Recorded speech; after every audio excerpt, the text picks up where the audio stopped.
It's not always easy to know what's true or false when you see claims on social media about the war between Russia and Ukraine. That's why our Verify team is here. Ariane Detail joins us to fact check the claims that the United States is funding biological weapons labs in Ukraine.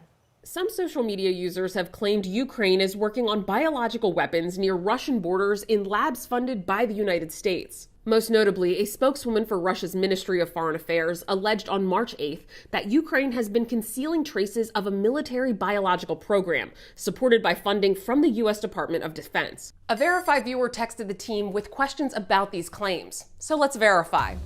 Is the United States funding biological weapons labs in Ukraine? Our sources are the U.S. Department of Defense, Pentagon Press Secretary John Kirby, White House Press Secretary Jen Psaki, and European Union spokesperson Peter Stano. During a press conference on March 9th, Pentagon Press Secretary John Kirby responded to questions about biological weapons labs in Ukraine. We are not developing biological or chemical weapons inside Ukraine. It's not happening.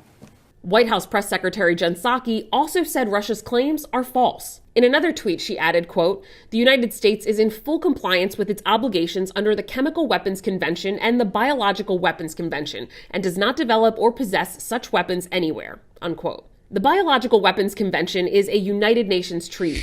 It effectively prohibits the development, production, acquisition, transfer, stockpiling, and use of biological and toxin weapons. As members of the UN, both the US and Ukraine must abide by this treaty. Peter Stano, a spokesperson for the European Union, says there's no evidence that there are biological weapons laboratories anywhere in Ukraine. In a statement to Verify, he said, quote, "We are not aware of any programs in Ukrainian laboratories that are not in line with the Biological Weapons Convention," unquote. So we can verify, no, the United States is not funding biological weapons labs in Ukraine. So where could this claim be coming from?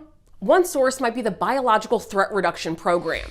Since 2005, the U.S. has invested $200 million in Ukraine through the Biological Threat Reduction Program, which has helped improve Ukraine's biological safety, security, and surveillance for both human and animal health. These public health laboratories are run by Ukraine's government and don't make weapons. With your Verify, I'm Ariane Detail. And if you're wondering about anything you see on social media, you can reach out to us on email and social media. Our email is verify@whas11.com and send us a message on Facebook or on Twitter.